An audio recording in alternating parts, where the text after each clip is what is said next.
Welcome to a ride on the outside. MMA is full of people on the inside, but what about the ones that watch from beyond?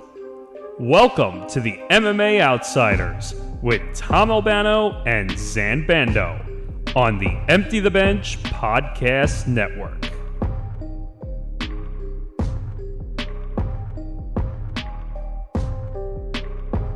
All right, we are here for episode number 83 of the MMA Outsiders. I'm Tom Albano, back with you. Zain Bando with me, as always. Shout out to producer Pat for stepping in on short notice as a little fill-in, and shout out to Brett Cagle as well. I forgot that you guys had a triangle show last week.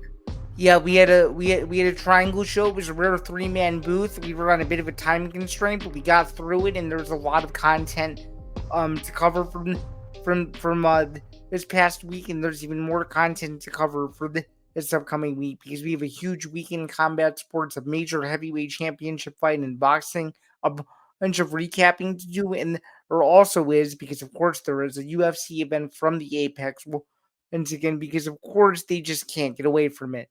Apex. And you know what's funny? That Dana said at the post-fight press conference St. Louis that it's over. And I'm like, yeah, we've heard that so many times before. Yeah, Go ahead. Sorry. No, sorry. I was trying to find the sound. The only thing I could think of now, I don't want to disrespect Dana because he took a classic photo with you at the in the fight week for St. Louis, but sorry, bud. Why you always lying? Oh my God, stop your fucking lying. And in all fairness, maybe it's not Dana lying, but the business people at TKO are not going to get rid of the Apex. No, my theory is he was just doing that just to save face. They're going to go to the cities that they want to go to. But at the end of the day, the core of their fight night product is and unfortunately forever will be the Apex. But before we get into actually, producer Pat is here. He has arrived on the scenes. But before we get to the show and so much more, be sure to like and subscribe. Be sure to follow the Empty the Bench Podcast Network across social media at ETB Network. You can follow myself at Zain Bando 99 as I was in St. Louis this past weekend for Lewis versus Nascimento. I can't wait to get into my entire experience and so much more. You can find my work several different publications, including bjpen.com and MMA Knockout. Tom Albano to my left, as always, you can find his work over the MMA News and Fan Side of MMA, and of course, you can find all of his live results work at the PFL for the PFL website for every single PFL event, a men or global season, and of course, every single Bellator card, which continues and Europe, and in Europe, which continues this weekend with the Bellator Championship from Paris. So I'm sure that Tom, that you're going to be busy, but there's never a shortage of combat sports content this weekend for the next couple of weeks because June is going to be a maddening month. So I guess this is sort of the time to breathe before June gets underway, isn't it? Yeah, absolutely. Also, youtube.com/ETV Network. Make sure to subscribe to our YouTube home. 730 subscribers. Actually, over 730 subscribers at this point. So we thank you for the support. Help us continue our climb. If you don't want to see our ugly mugs, you can listen to the MMA Outsiders podcast wherever you get your podcasts. Acast, Spotify, Apple Podcasts, so much more. Go to etbpodcast.com as well, which, Zan, you and the crew over there have just been cranking out content left, right, and center.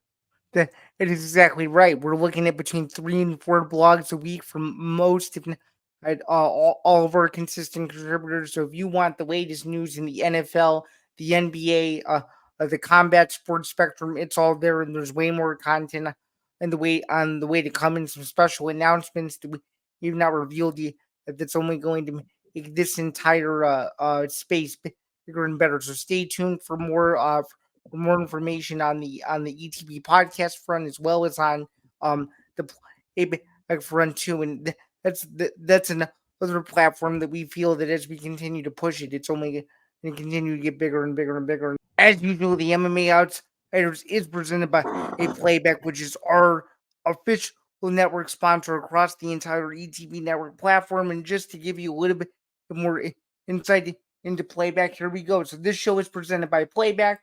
Watching sports is more fun with others, but we spend too much of our time watching alone. Playback is a virtual space where communities can stream live sports together with everybody perfectly synced up. Creators can hop on stage, deliver their own play-by-play analysis and commentary, and invite viewers up for Q&A. Playback makes watching sports fully interactive and a social experience, from playing fantasy sports, repping your favorite players and teams, and watching with the commentators and communities you care about. Win or lose, sports are best enjoyed together, and you can do exactly that on Playback by going to playback.tv/ETB network to find out more, including our live stream schedule, which is going to contain a ton of NBA over the next month and a half. So you don't want to miss it, and it's free. Well, Zan, our NBA playoff watch-alongs continue tonight if you are listening or watching this on the premiere date, as we're going to have coverage of the New York Knicks, Indiana Pacers Game 5, and I believe the T-Wolves Nuggets Game 5, That's believe correct. is also tonight. And then on Thursday night, we are going to have coverage for one of the games. I have to double-check to see which one that is. Thursday night. Oh, it is Nuggets T-Wolves. Again, that's their Game 6. Yeah, and there could very well be more games added to that slate, but for the moment, it is going to be Nuggets T-Wolves Game 6. So be sure to tune into those 2 nights of live streams and so much more, especially if you are an NBA enthusiast. There is something for you as well as the classic streams element. We did one a couple weeks ago leading up to the NFL draft, and it was super fun to go through some quarterbacks. So as you know, more sports get added, we're going to continue to bring more content in ways that you have not seen before on this platform. So we're excited to bring it all to you, aren't we? Yeah, absolutely. And we'll focus more on the classics as the NBA playoffs come to an end. For now, let's handle our business. We have a lot to get to. And I want to start by just acknowledging last week we made a really big whoopsie. Yeah, we did. We made a mistake. A story was skipped. That it was not skipped intentionally. No. With all the coverage and all the news stories that you guys had last week, we neglected. We want to get to the previews of everything, but we would be neglect again if we did not talk about what happened with Ryan Garcia. So Ryan Garcia, a couple of weeks ago, it was reported that he had failed a drug test in the connection with his win over Devin Haney. He has tested positive for ostarine. Since then, Garcia has, first of all, claimed his innocence. Second of all, the B sample. There's another sample that could be tested, and that's going to be open for sampling a week from Wednesday, so May 22nd. Ostarine, by the way, first of all, it is not a drug that has limits. So remember how John Jones had the metabolite? So it tested positive, but technically wasn't illegal. So there was that. Ostarine does not have those kind of limits. If it's in the system, it is a failed drug test. Secondly, ostarine, for the sake of the MMA fans out there, you might know that as the drug, as the supplement that Sean O'Malley tested positive for in 2018 that ended up getting him banned until 2020. That's correct. But yeah, this is obviously a big story, just considering that Ryan Garcia was very erratic leading up to the Devin Haney fight.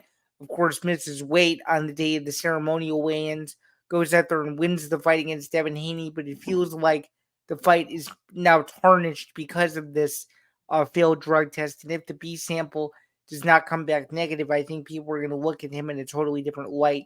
And the people who already don't like him, I think, would celebrate even more, just because I think a lot of people want to see him lose, and I think a lot of people are bitter that he beat Haney to begin with. So it's very disappointing from a professional standpoint, but it's even more disappointing considering the fact that the fight was heavily talked about. It was probably the biggest boxing event in the month of April, and for it not to have a storybook ending with the championship belt wrapped around either guy's waist, it felt like it was a very incomplete story. So it'll be interesting to see what comes from this. But I think regardless of what happens to Garcia, if there is a potential rematch on the horizon, people are going to be very, very eager to see it. That's for sure. I mean, on one hand, if the B sample does not come back negative, as you alluded to, the assumption at that point is the New York State Athletic Commission will overturn it to the win to a no contest. Not that it really had any implications because Garcia couldn't get the title because he ended up missing weight. However, if he had made weight and won the championship, the title would have been returned to Devin Haney. And what's worse is Zain, and I can't fault the sport of boxing 100%, but it would be an example of boxing getting in its own way because, unfortunately, this is one of those cases, Zan, where history will say one thing and our eyes will kind of say another. Right, When I say history, I mean the record books, because Exactly. he did win that fight, Ryan Garcia, and basically because of that, any hopes for anything like a Haney versus Tank were out the window. And now, if this drug test really is positive and the B sample comes positive, that's multiple fights in that division that get ruined.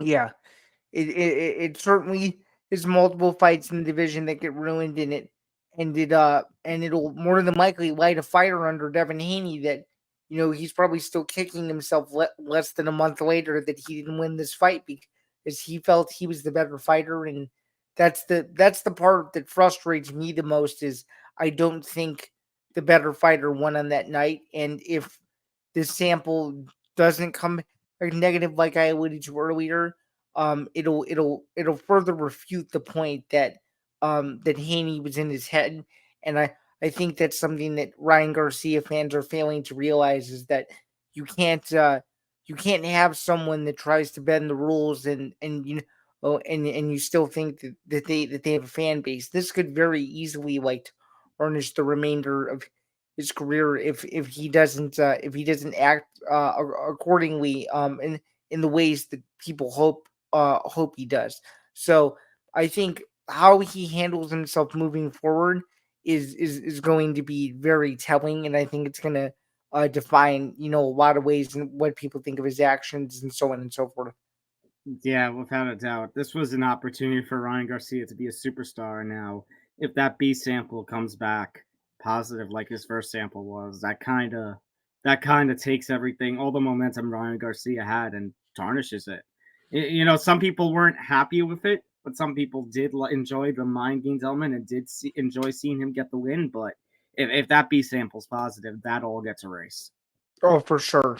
Absolutely. All right. Moving now that business is taken care of, there is one fight that we have long been looking forward to.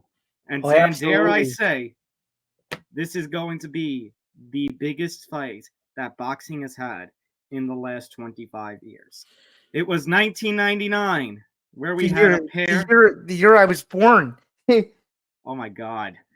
Yeah. Well, it was 1999 that we last had a pair of undisputed heavyweight title fights. It was Lennox Lewis and Evander Holyfield. First time they fought was in March in Madison Square Garden of that year. In March of that year in Madison Square Garden, rather. Ends in a draw, controversial draw. Second time, they later fight later that year in Las Vegas. And it wasn't as great of a fight, but Lennox Lewis got the win. And ever since then, Zan, there's been no man to hold all of the heavyweight championships at one time. And that was, remember, in 1999, that was before the WBO was a major organization. That was when we still had the 3 and not the 4. Well, That's Zan, correct.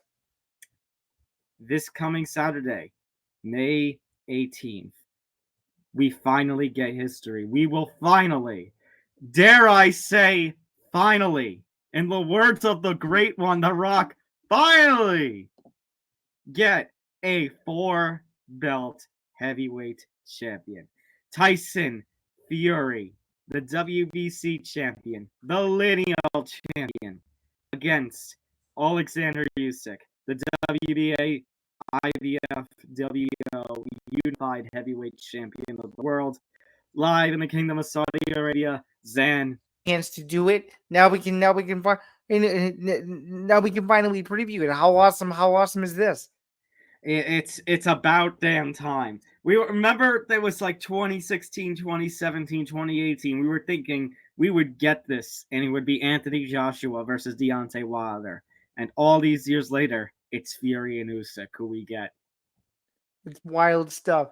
And, First off, if I'm not mistaken, undefeated versus undefeated too. Yeah, undefeated versus undefeated. It gets better and better the more I think of it. Well, you're a few years older than me, but this is without a doubt the biggest heavyweight title fight that I will see in my lifetime, at least so far, which is pretty cool. So yeah, the last time I remember any sort of fight that got this much height as heavyweight. I mean the Wilder Fury fights got a lot of height to them. True. I feel like it's on a different level though. This is on a different level. The last time I can think of this kind of level, probably like the last hurrah for 90s boxing, which was like 2002 when you had Lewis versus Tyson for the WBC title. Yeah, I mean, is this boxing's version of what Khabib versus Conor was a couple years ago?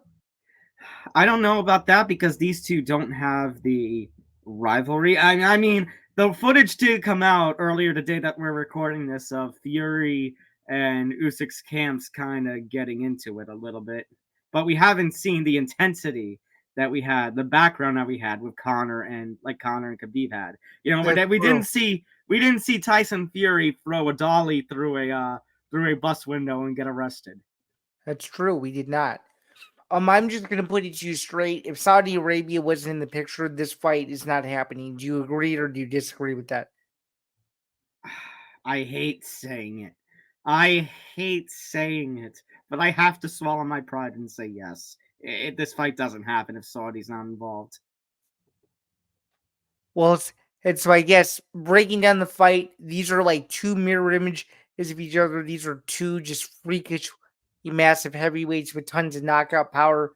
I'm just going to put it to you straight, Tom. I don't think this fight goes the distance, and I think it is just it's one of those fights where they're going to get in there and they're just going to start swinging the second the fight starts. What do you think? I think they're going to take a round or two to. I think they're going to take a round or two to feel each other out at that point. And then around round 3, round 4, that's when you're going to start to see the power thrown by both men. Now, as far as power goes, I mean, Zain, we talk about power, and I don't want to discredit Usyk because he's got power to him. He dropped Daniel Dubois, knocked him out. But I feel like Usyk is the more technical fighter, and we saw how technical he can be in his pair of fights with Anthony Joshua back in 22 when he won the championship and won the rematch. Fury is basically all power. He has some technique to him, but I think Fury has more power than Usyk has. I agree. I think in order to beat Fury, you have to clinch him, you have to dirty box him, and you have to put him in positions where he's not going to know how to recover, although that's easier said than done. The Usyk needs to push the fight to Fury.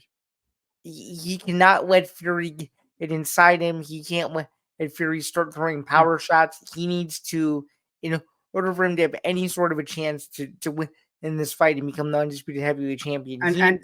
And Zain, that's actually going to be harder. Like you said, easier said than done. Because right. Usyk has a 6-inch height disadvantage and about a 7 inch disadvantage. Right. And we've seen Fury work people on the outside and use his huge reach to his advantage. Oh, for sure. And I think it just goes to show that I just think both of these guys are gonna go out there to try to look for any highlight reel finish they can. That's what I think. I think people are hopefully, assuming this fight's awesome, people are gonna look back and they're gonna remember where they were when this fight took place. That's that's the goal that I think boxing is looking for. That's what Saudi Arabia wants to see. That's what ESPN wants to see. Dare I say, that's what DAZN wants to see. They want this fight to be a fight where the whole world stops and watches, except it's not 1997 where the fight's at MGM Grand Garden Arena and it's starting at 10 p.m. on the East Coast. No, this is a during the day card where you have to dedicate yourself and maybe you don't watch the Preakness Stakes like you do every year because an undisputed heavyweight championship fight only he comes around every couple of decades, like we keep alluding to. But this is one of those sporting events where even if you aren't the biggest boxing fan in the world, I think people from all walks of sports and all walks of entertainment are going to be glued to this fight, at least maybe similar in ways to what they were for Pacquiao, Mayweather, Mayweather, and maybe a couple others that I'm forgetting at the moment. But yeah, I think So I think it has that global reach and that's appeal to where a lot of people are going to see it. That's what I think. I think so too, and I really hope so for boxing's sake. So you say that this fight's not going to go to distance. Do you think one man is going to drop the other exclusively, or do you think both men are going to drop the other at some point during the fight? Oh no, I think what's more likely to happen is that Fury drops Usyk and not the other way around. I completely agree with you. And I'm going to use that to go into my fight prediction, which is as much as Usyk has, the talent, as much as Usyk has the technical skills to work in the boxing ring, you think about the fact that Usyk, again, not trying to take anything away from him, but coming up from the cruiserweight division. And he's had several fights at heavyweight since. He's held his own against Anthony Joshua. But Right. I think, Zan, you and I can agree the Anthony Joshua 2022 is not the Anthony Joshua from 2018. And Not that even close. there's been something missing in Anthony Joshua ever since he got upset by Andy Ruiz. Right. And his last fight was a prime example of that. So For sure. So my feeling is that Fury had those couple of years off. He had those instances, those personal demons that he had to battle. right. He has the trilogy with Deontay Wilder, but that's the thing. If you look at Tyson Fury's resume, the Deontay Wilder fights, he fought Dillian White. He has a couple of other big names at the heavyweight that weren't, never ended up being champions, but something like, a Derek Chisora, I think is still a good win. And obviously, I would argue that Dillian White is still a good win. Would you agree? Yeah, absolutely. Now, I know what people are going to be thinking. They want to talk about the Francis Ngannou performance. I think what simply happened was Tyson Fury underestimated Francis Ngannou in the boxing ring. I don't think he took that fight seriously. I think so too. His heavyweight championship was not on the line. I don't think we saw Tyson Fury, purposely did not see Tyson Fury's best performance. I think he was too focused on December at that point because that's what they were targeting. Yeah. So I think he was way too distracted thinking that he would be fighting Usyk in December, and now we're here. So I'm going to get into my prediction too. I think this is a great fight. I think there's a lot of things to be excited about from an action-packed perspective.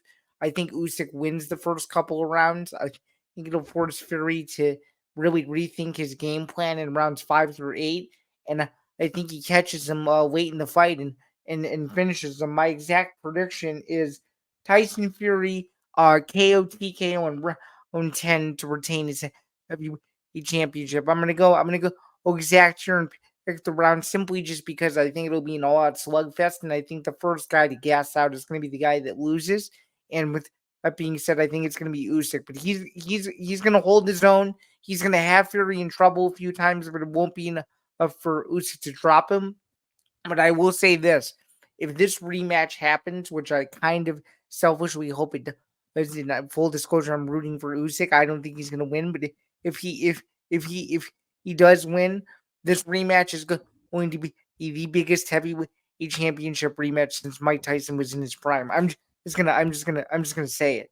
So that's quite the take. But as far as your prediction goes, I'm basically in agreement with you. Are you taking round 10 though? Are you going that specific, or are you just gonna say that Fury knocks him out? What do you think? I think a specific round is more of a risk, but you know what? Screw it. I'll go with you. I'm gonna go Fury round 10 as well. Fury gets the knockout. I think that Usyk will be able for a time to, as you alluded, dirty box, to clinch up and prevent Fury's power. I don't think it's and as much as I think Usyk has more stamina in the tank, listen, I think that Fury, his power is on a level. His power is on a level that Oleksandr Usyk has not seen at this point. I don't think so either. I think when he gets hit with one of those punches from Fury, it's going to be a wake-up call. So I think that Fury drops him, and I think Fury, I will agree with you, gets it done round 10 and becomes the new undisputed heavyweight champion. Very interesting. And I guess all of this is related to the fight. One small message to the people considering to buy this fight. The sooner you do it, the better off you are, because if you guys have been living under a rock, usually during all of these big fights, there's always pay-per-view concerns. So the sooner you can get this fight, whether it's on traditional cable, whether it's on ESPN Plus, or whether it's on DAZN, if you know you're buying this fight, do it as soon as possible. Do it hiccups, because the last thing you want to do is not be able to see the fight and have to see spoilers afterwards. Just a quick 2 cents note for anybody who's on the fence or for anybody who hasn't taken the initiative just yet. So, all right, but we go over from Saudi Arabia with this big fight, Zan. We have a couple of other cards to discuss on the MMA front. Right now, Zan, we're going to go from Saudi Arabia, and we're going to say bonjour, mon ami, to Paris for Bellator this weekend on Friday. Main event, Bellator Bantamweight Championship on the line. The one and only Patchy Mix gets back in there. Little rematch with Nurmagomedov. Yeah, this should be a slugfest. For those of you who were disappointed in the first Bellator Champions card, I don't think you're going to be disappointed in this one, because this is a badass main event that's been brewing for the last probably 6 or 7 months, and this is going to be the fight to see if Patchy Mix can prove whether or not he's the number 2 best bantamweight in MMA. Because Nurmagomedov is no slouch, but Patchy Mix has been fighting on a different level for the last year and a half, and I think, and I actually think he keeps it rolling. What do you think? So, Patchy Mix did come out on top in their first encounter. Just looking at the Tapology stat, by the way, Zan, 91% think that Patchy Mix is gonna win this fight. I rarely ever see that kind of one-sidedness in a championship fight, but that's how much people believe in Patchy Mix. And Zan, I'll be honest, I don't blame him, because you got 2 great ground specialists in these two. And do you remember the finish of this of the first fight? That Nurmagomedov goes for a takedown, and Patchy Mix turns it into a guillotine and submits Nurmagomedov. My jaw was on the floor when that happened. Oh, mine was too, man. Absolutely. I think that was during the semifinals of the Grand Prix. That sounds right, yeah. So that's insanity. That was just insanity that I never thought I would see the day that Nurmagomedov would get finished in the kind of fashion that Patchy Mix finished. It was only the second round. So you think about what Patchy Mix was able to do there, what he was able to do to start. Patchy Mix, ever since he's gotten on the scene of Bellator in 2019, I think it was, he has just been one of the sport's rising stars. Obviously, he came up short in his first title fight when he was facing Juan Archuleta, but even then, he took 2 rounds. It was 1 round away from winning the championship at that point in 2020 before getting reverse swept in the last 3 rounds. And that's not even a bad loss for Patchy Mix to have. It was one that he kind of needed one to, one where he learned a lot from. And I mean, yeah, kind of like you alluded to, he really is one of the best bantamweight talents, one of the best talents, period, point blank, not in the UFC. Like, as much as, some people might be disappointed he's not competing in, the PFL with its season. I mean, I think, Zan, there was, and I've said this before on the show, I think there's a reason that they have Patchy Mix there with Bellator. Like, the PFL wants Patchy Mix to be the face of the Bellator promotion under their ownership. That's what I was going to say too. And with Patchy Mix essentially being a homegrown Bellator fighter, it only makes sense to keep him on that trajectory, because if you put him in the PFL and you kind of make him lose his mystique in a way, it only makes the most sense to keep him where he's the most comfortable, and obviously he's the most comfortable being the Bellator Bantamweight champion. And so, as much as we like to criticize, what the PFL and Bellator are doing together under one roof, this is one they actually got right, and thankfully they did not ruin the mystique that it is Patchy Mix's legacy as a Bellator champion, which is a good thing. So for sure. And that being said, I'm gonna go with Patchy Mix. I don't know if you have another finish in him. I think this time Magomed is gonna be smart and make it a tougher fight, but I think this is gonna be a clear decision win for Patchy Mix. Yeah, I mean, I think Patchy Mix is gonna win. I just don't remember if I have him winning a decision or yeah, I actually have him finishing Magomed again, but this time this time it's gonna be by knockout and not by sub. I think he viciously finishes Magomed. Oh my God! I mean, if he's able to do that, Zain, and have a submission win and a knockout win over Magomed, I think And that's also, really gonna. I'm going bold and saying that this fight ends in the second round again. Wait, really? Yeah. God, you really don't trust Magomed. No, I don't. No, I don't. I'm gonna, I think that's quite a risky But play, hey, but I a respect decision. it. Hey, a decision is probably the one that will more than likely happen compared to mine. What I'm mostly care about is that Mix wins. I don't necessarily care about the outcome as much, but a decision seems to me to be more or likely thinking about it now. But yeah. Fair enough. Co-main event. After his controversial loss in the PFL during the first PFL Europe card of this season, Cedric Doumbé is back competing in the Bellator cage. Had a little short notice mix-up of opponents. He's now going to be taking on Jaleel Willis. Yeah, I think he gets this done in under. Let's see. I think Cedric Doumbé gets this fight done in under 6 minutes. I think he comes out and makes a statement and shows that his last fight was a fluke, and I actually think he wins in exactly 3 minutes and 15 seconds into the first round. By KO by KO TKO. This should be easy in my opinion.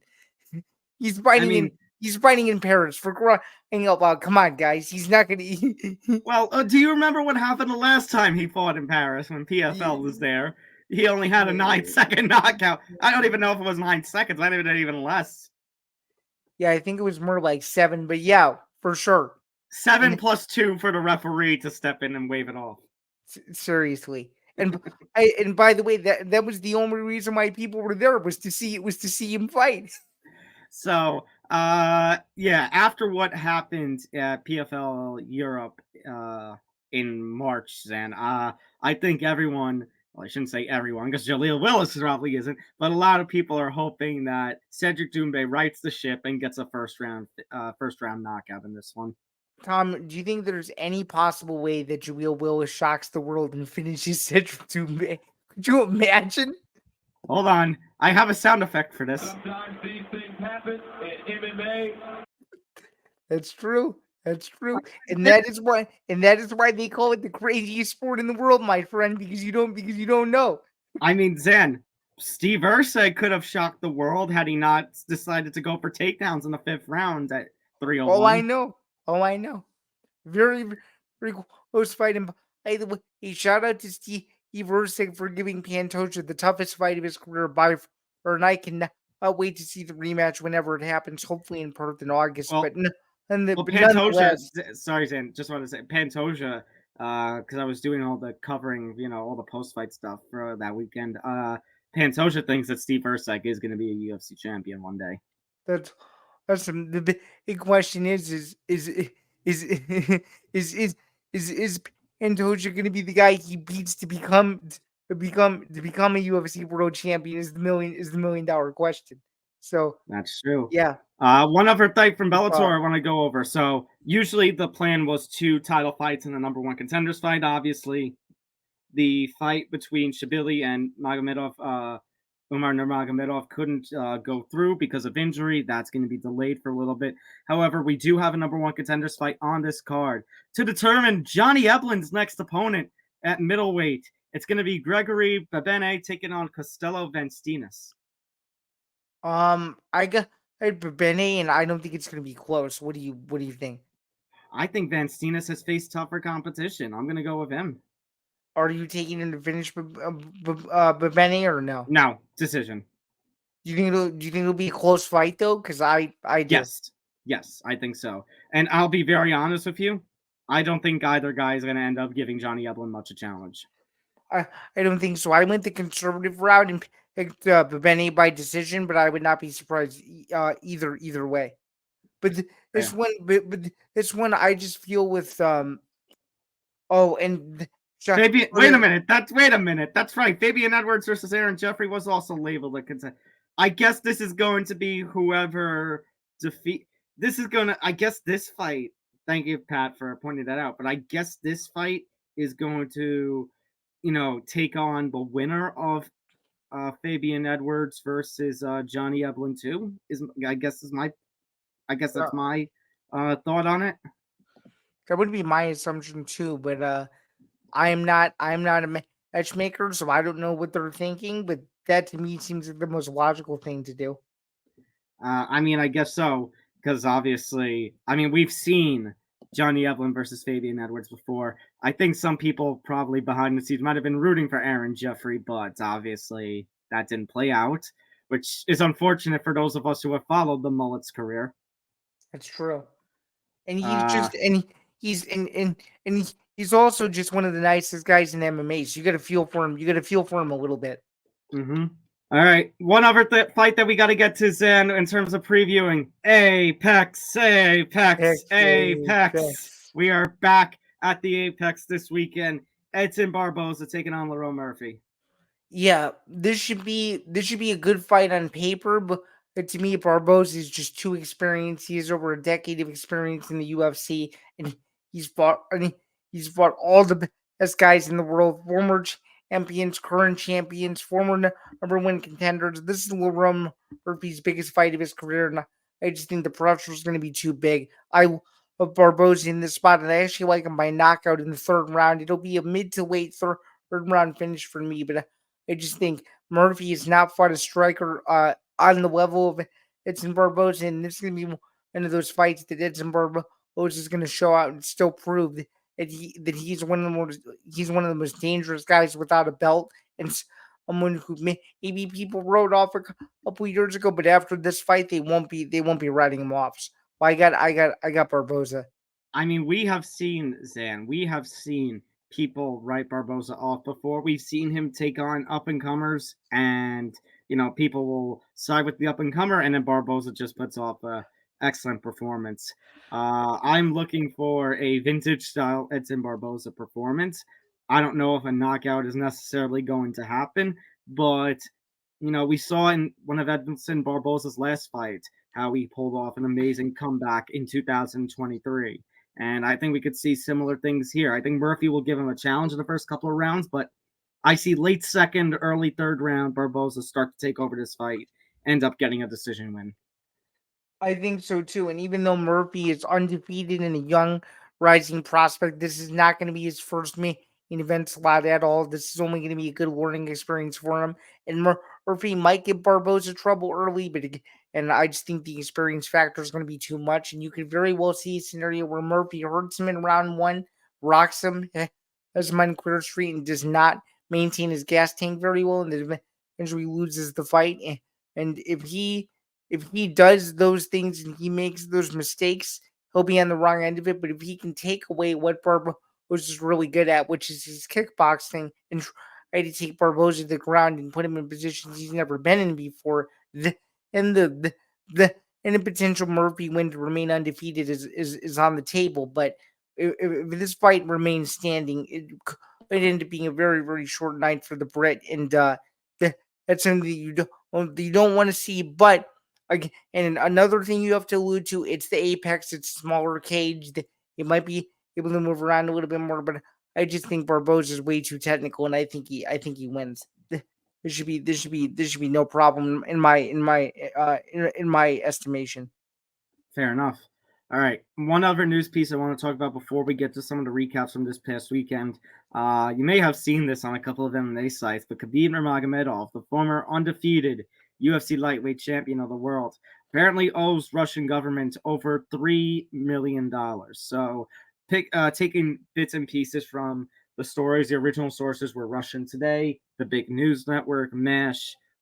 I wrote a little thing for MMA News about it. So apparently, Nurmagomedov owes the Russian Federal Tax Services 306 million rubles, or approximately $3.3 million. Several of his bank accounts, so his own bank account, the bank account for the Eagle FC promotion that he runs, an account connected to Nurmagomedov's charity, all have been blocked by the government. There are so obviously he had a whole bunch of businesses after his retirement. Russian tax authorities, reading from my own story, Russian tax authorities noticed issues with the undefeated former lightweight champion when he relinquished ownership of several of these firms. There are allegations that friends and family, however, remained in charge at the firms he supposedly relinquished. Once the country's federal tax services launched an investigation, several of his businesses ended up closing after irregularities were discovered in the tax documents of Nurmagomedov and his businesses. And at this point, it's unknown what fate could await Eagle FC. And there is a potential that due to these mishaps, Eagle FC may be forced to shut down. Yeah, and it's obviously a very unfortunate thing because Eagle FC was supposed to be a promotion that could rival the UFC in the sense of Middle Eastern talent. So to see it go away is a total bummer. It seemed that they had something going after their first event, and then you just kind of fell apart. If this all ends up being true, I really feel bad for Khabib. I bet he didn't think he was going to be put in this situation. I just hope that cooler heads prevail and that a solution is reached that makes sense for all parties involved, including him, because it's clear that he wants to live a prosperous lifestyle and he wants to build a new legacy for himself outside of fighting. And obviously $3 million is a ridiculous amount of money, and he's going to have to work through that on his own. But the last thing you want to see is a guy that's been so well respected in the MMA community and super humble, especially on the way out, be looked at as someone who is not frugal, and not appreciative of his money. That'll be something that I think people are going to really analyze based on what comes out of this. What do you think eventually comes out of this for Khabib? First of all, I'm sorry if you saw me pumping my fist. The Rangers just scored as I'm watching Game 5 as we're recording this. It's okay. Second of all, so now something I should note, Eagle FC hasn't held an event since November, which was already bad enough. And it seems there that, we see more and more as to why. And Tom, from what I remember, that Eagle FC event did not do very well in every single aspect you could possibly imagine. Mm-hmm. From fight cancellations to ticket sales to issues with where the event was going to air. It was a total mess. Yeah. No, it was a complete what show. And unfortunately, I would not be surprised if Eagle FC folds within the next month or two after this news comes out. And like you said, for all that we've seen with Khabib, for all that he's done charity wise, for all that he's done with the sport of MMA, this is kind of sad to see. Now, some people, Zain, because MMA Twitter is a cesspool like it is, have said that basically this might be enough to have Khabib break the promise to his mother and get him back in the cage. What do you think? I don't say. Khabib is not the kind of person that would break a promise. I don't see it either, especially with how faithful he is to his religion. I don't think he would do it. Just based on the moral compass of who he is, I don't think he would do that. So I concur with you at least. Now, all right. at the not the internet trolls who are obsessed with seeing him come back. I get it, you want to see him come back, but no, he's not coming back. No No. way. He's No. happily retired, 29-0. Leave it as is. I agree. All right, let's talk about UFC St. Louis, which, Zain, you were there for. You and Brett were both there for, so obviously you guys had a hell of a time. You got the photo with Dana. You talked with Hunter Campbell. You were there cage side for the Waters fight on the prelims, which ended up being probably, in my opinion, fight of the night. In my opinion, too. But yeah, the biggest story to come out of UFC St. Louis, besides me being there, of course, which I believe is the reason why the card was good, but that's just that's just me, because every single card I go to happens to be a good card, at least in the history of this show. So, but Zain thinks that he is the sun. That's a history joke. No, I know. But nonetheless, though, the biggest story to come out of this was, man, Tom, does Derek Lewis still have it or what? Okay, when you say still has it, are you alluding to the fact that he got the finish of Rodrigo Nascimento, or are you alluding to the fact that he had that wild and crazy post-fight celebration in which he takes off his pants, he throws his cup to the media, the poor guy from Telemundo who got basically the cup thrown right next to him, and the fact that he mooned the St. Louis crowd? I'd say all three of those things. What was it like being there and seeing Derek Lewis go off like he did? Oh, I mean, it was something straight out of a movie. Like you couldn't believe it. It was like, okay, so I can explain it to you. So obviously they're on the ground, Nascimento's in the dominant position, and they get back up, and of course Lewis hits him with the uppercut and knocks him out. Place is going absolutely crazy. He starts taking his pants off, and people were all in like stunned shock. We're all like looking at each other, and his balls got hot again.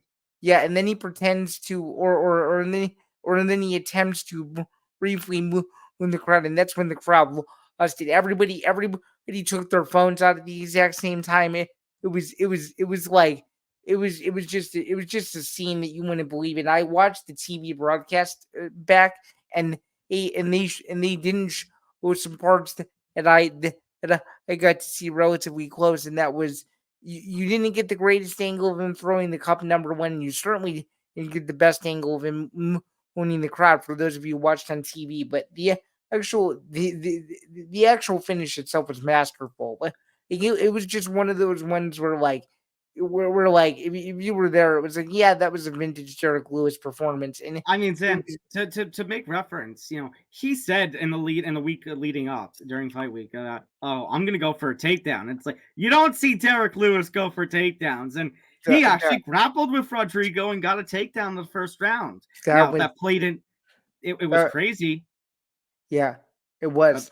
But that played right into Rodrigo's game, and he was able to take over in the first round. Then you start to see Derek Lewis pick it up a little bit with his power in the second round, and then the third round, Rodrigo he couldn't handle power.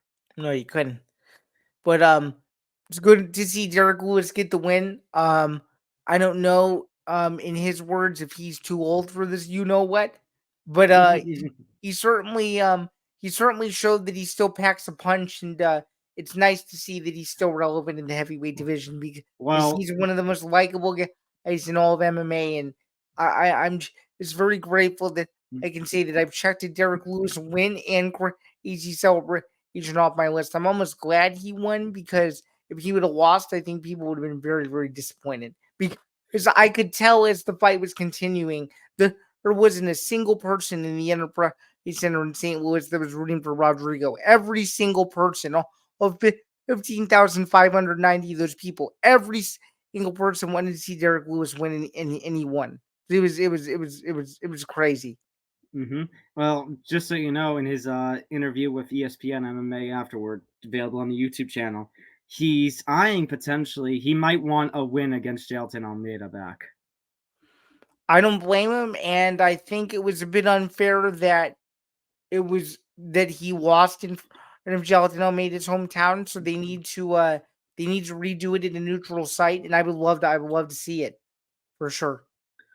Co-main event though, Joaquin Buckley spent that whole time after the Vicente Luque win promoting, hey, I need to be on this card. He got a shot, and he made the most of it. He sure did, Tom. Do you think he did enough to send Ursultan back to Ubukistan, as he likes to call it, or do you think, or do you think his performance was not as highlight as highlight worthy as Buckley was hyping his fight up to be? What do you think? I mean, first of all, Buckley got 2 takedowns on Ruziboev in the first round, but Ruziboev clearly won the round on my book. But it was those 2 takedowns that he was able to use as momentum, because then he took over with another couple of takedowns in the second round. And to be fair to Buckley, I don't know how that fight was not stopped in the third round. I don't know what Keith Peterson was looking at, 50 unanswered strikes. I don't either. That fight should have been stopped. So to Buckley's credit, to Buckley, in response to your question, Zan, maybe not as much as Buckley thought it was going to be, but he should have gotten the finish in the third round in my eyes. No, I agree. And even though Michael Bisping was not the biggest fan of Buckley's Conor McGregor call, what did you think of it? Because I thought it was hilarious. I understood why he did it, and he talked about it on the post-fight show afterwards. Basically, that it was a promotion move, it was a business move, because in his own words, if you call out Conor McGregor and you use his name, your own name gets a little more hype to it. But Zan, something that people might have missed because of that on the post-fight show, he admitted that there is a more realistic call out of his, and I'm kind of interested. And did you hear? And for those, I know what it is, but for those who might have missed it, what is that? What is that called? And who would you hate to fight? Because as soon as you see it, this potential clip might go crazy. I'm just letting you know. How about Joaquin Buckley versus Gilbert Burns? Oh yeah, tell me you don't want to see that. Of course I do. Of course I do. I think Buckley's earned it with his last few performances. Yeah, I think so too. And it's a perfect contrast of styles. Buckley is a wild, unorthodox striker. Gilbert Burns can do a little bit of everything. It would be an absolute slugfest. It would be an absolutely fun fight. Is what it would be. And if Buckley won that fight, that would essentially put him in position for a top contenders fight right after that. Yeah, and there's a lot of options there when it comes to guys in the top 10, in the top 5, et cetera, et cetera.